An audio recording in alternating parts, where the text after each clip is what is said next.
ఓం నమః శివాయ. ఓం నమో నారాయణాయ. ఓం శ్రీ స్వర్ణాకర్షణ కాళభైరవాయ నమో నమః. నరదృష్టి నివారణ కాళభైరవాయ నమో నమః. ఓం కాళకాలాయ విద్మహే కాళాతీతాయ ధీమహి తన్నో శ్రీ స్వర్ణాకర్షణ కాళభైరవ ప్రచోదయాతు. హరి ఓం. మా ఛానల్కి స్వాగతం. చూస్తున్న వీక్షకులకు ప్రేక్షకులకు ప్రియ కాళభైరవ భగవద్బంధుకి స్వాగతం పలుకుతూ మమ్మల్ని ఎంతగానో ఆదరిస్తూ ఉండబడినటువంటి ప్రియ సోదరీ మండలకు అందరికీ కూడా వసంత పంచమి మాఘ పంచమి సాక్షాత్ మహాసరస్వతీదేవి అమ్మవారి యొక్క ఆశీస్సులు అందరిపైన ఉండాలని, అందరినీ విద్యావేత్తలుగా, జ్ఞానవంతులుగా, గుణవంతులుగా, సంపన్నవంతులుగా అమ్మవారి యొక్క ఆశీస్సులు ప్రసాదించాలని కోరుకుందాం. 1వ తారీఖు 2వ నెల 2024 నుండి 15/2/2024 వరకు పుట్టినటువంటి వారందరికీ కూడా ముందస్తుగా జన్మదిన శుభాకాంక్షలు. గతంలో వివాహం చేసుకున్న వారికి వివాహ వార్షికోత్సవ శుభాకాంక్షలు. ద్వాదశ రాశుల్లో గ్రహ గమనాన్ని ఒకసారి వీక్షింపచేద్దాం. మేషరాశిలో గురువు, కన్యరాశిలో కేతు సంచార స్థితి, ధనుసు రాశిలో కుజుడు బుధుడు శుక్ర సంచార స్థితి, మకర రాశిలో రవి సంచార స్థితి, కుంభరాశిలో శనిచర స్వామి స్వక్షేత్ర సంచార స్థితి, మీనరాశిలో రాహు సంచార స్థితితో ద్వాదశ రాశుల్లో గ్రహ గమనాలు ఈ విధంగా ఉన్నాయి.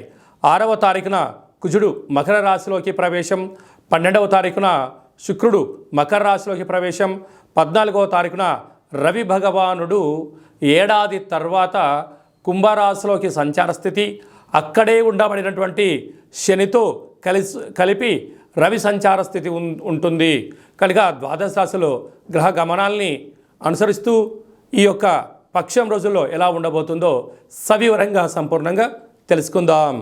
మేషరాశి వారు వసంత పంచమి సందర్భంగా ఎలాంటి విధి విధానాలు పాటించాలో ఈ వీడియోలో సవివరంగా సంపూర్ణంగా తెలుసుకుందాం.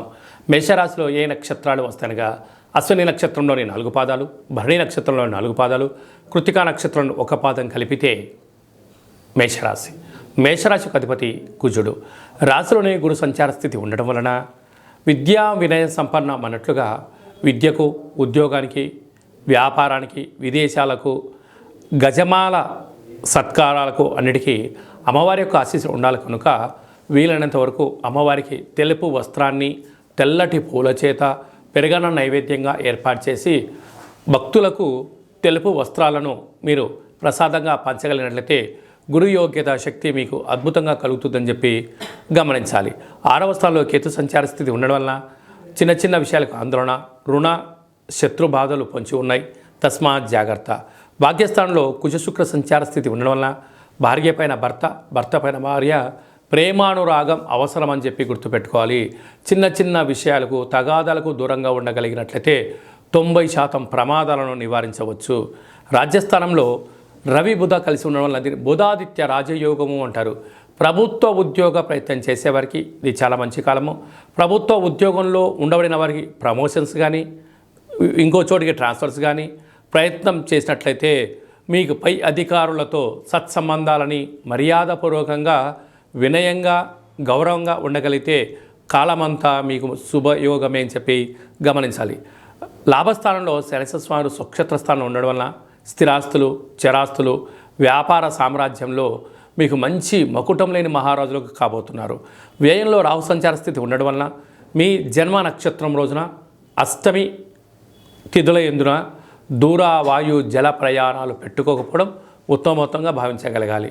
అలాగనే సాఫ్ట్వేర్ రంగం వారు, హార్డ్వేర్ రంగం వారు, వ్యవసాయ సోదరీమణులు, గృహ భవన నిర్మాణ కార్యక్రమాలు చేసేటువంటి అందరూ కూడా కాళభైరవ స్వామి యొక్క సేవ, కాళభైరవ స్వామి యొక్క నామస్మరణ యోగదాయకమని చెప్పి గమనించాలి.